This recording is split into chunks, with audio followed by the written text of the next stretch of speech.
Hi, for those of you who don't know me, I'm Lauren.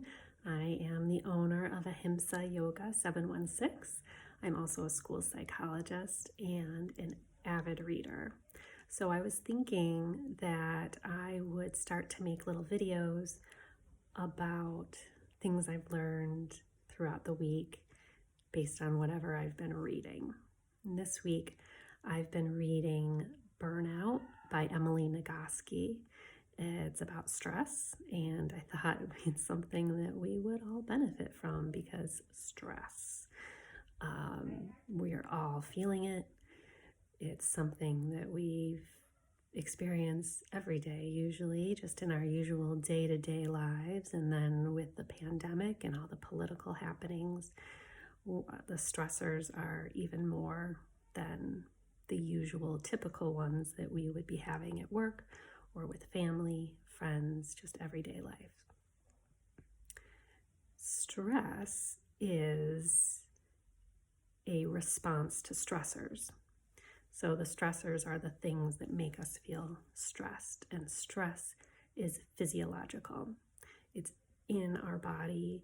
It will impact our health if we don't do something to deal with the stress. Way back when, stress response, it was life-saving. You've heard of flight or fight. There's also freeze.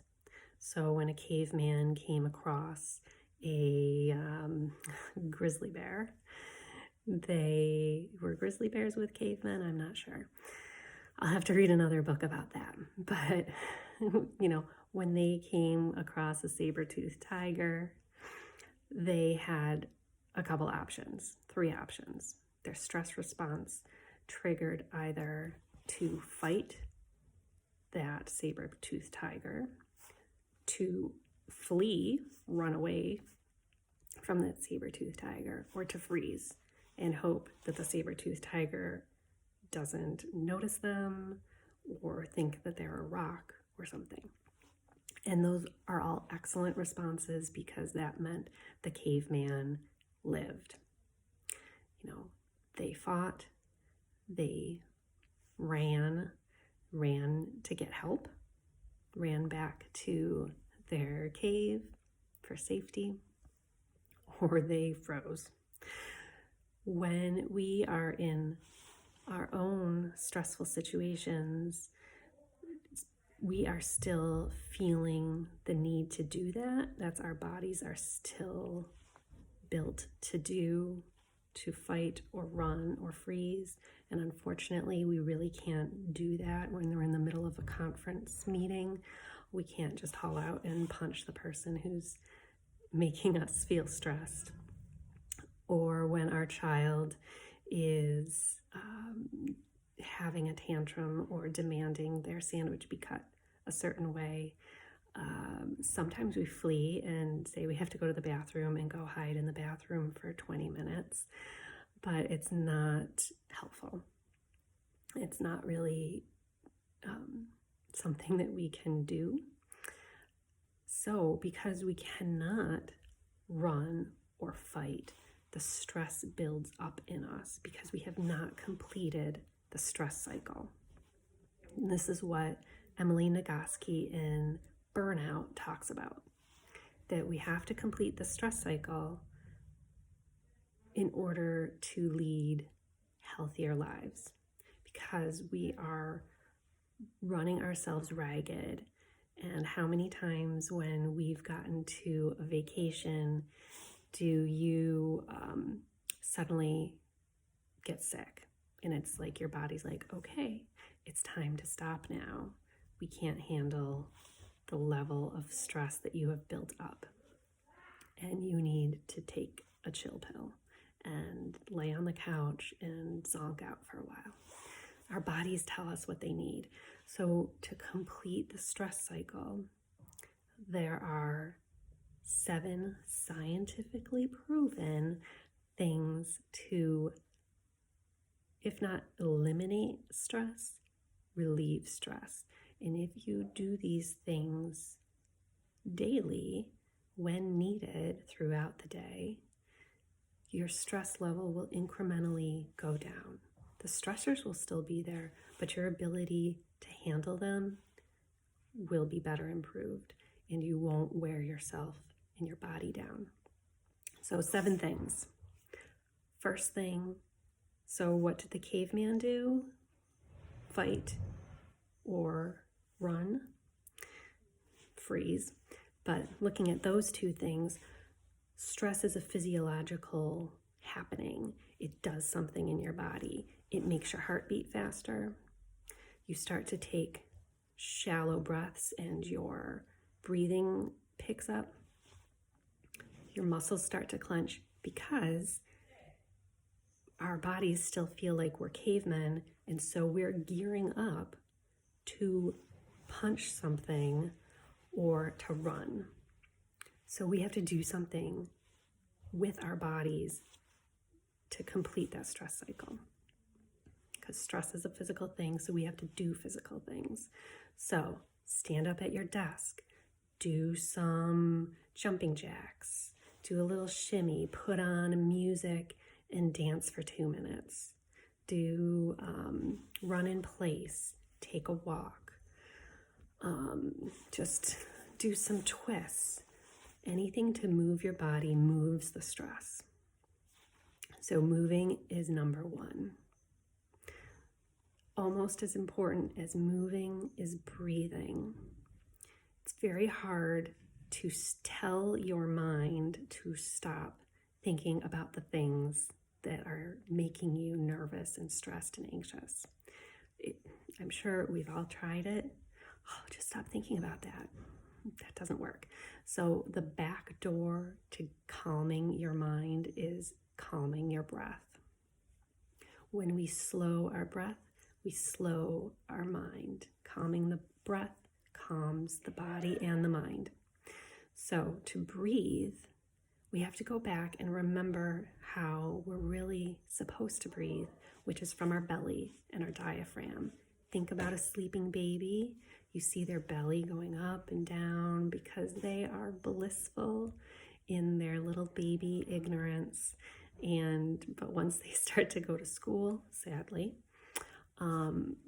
start to breathe up in our chests, and it's shallow and it's not giving our lungs the full benefit of a nice deep breath. There's not a lot of space up here to breathe, and we feel our shoulders start to move. Our shoulders shouldn't move with our breath. Our bellies should be moving. So take a moment, put a hand in your belly button zone, and see if you can move your breath into your belly.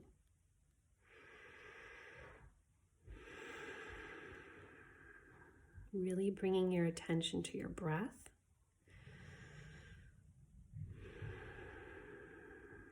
Moving your belly button up and down. When we belly breathe, we're getting the oxygen that our brain and body needs. So then, to add on to the belly breathing, start to count your breathing, slowing it down, starting with counts of 4. So breathe in for 4, hold it, retain that breath for another count of 4, and then exhale for 4. And hold there for the count of 4.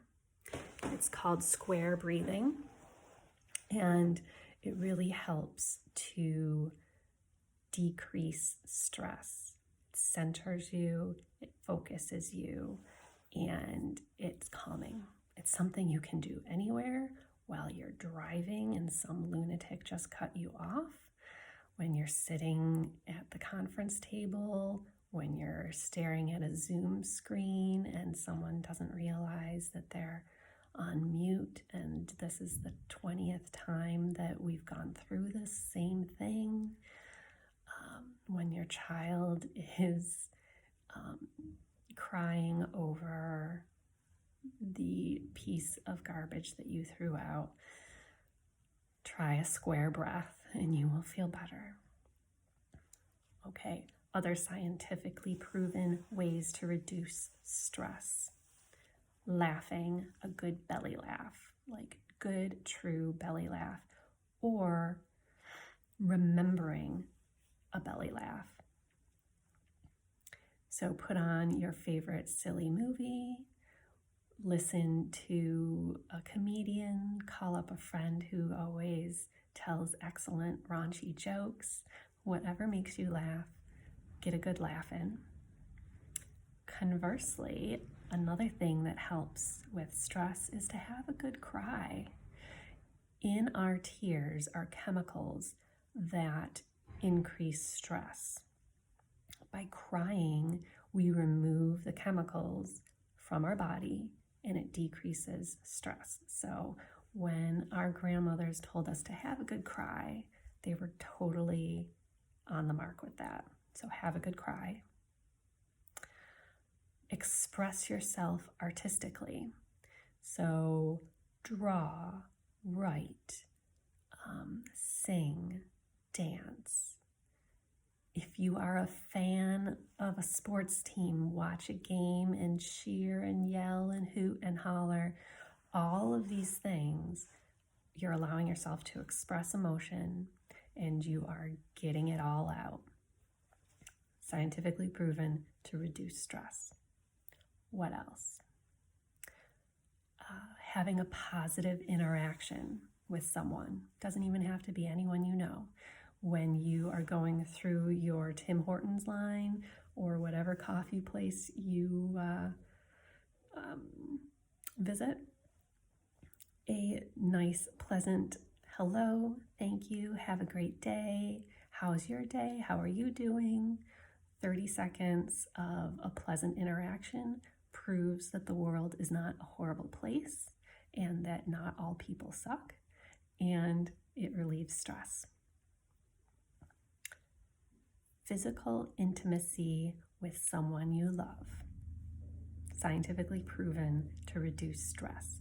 Scientists have discovered that a 6-second kiss with someone you love reduces stress. 6 seconds, it's long enough to tell your mind that this is someone I like, I feel safe, I love them, I'm okay. Also, a 20-second hug. And the hug, there's a little, there's a rule to it. So the hug is you are on your own 2 feet. The person you're hugging is on their own 2 feet in our own center of gravity. So not leaning or, putting our gravity onto someone else or letting someone lean on us. We are solidly on our own self, but hugging 20 seconds, also a stress relief. Have I remembered everything? Move, breathe, laugh, cry, pleasant interaction, artistic, kiss and hug.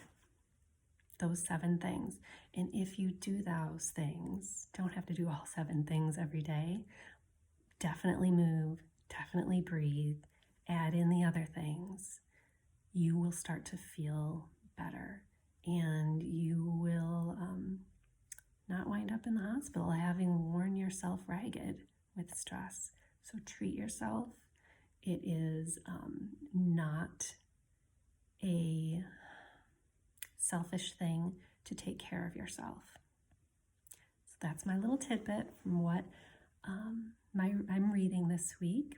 Burnout, Emily Nagoski. Excellent read. I suggest it if you're looking to learn a little bit more about stress and what to do about it. I hope you have a wonderful day. Thanks for watching.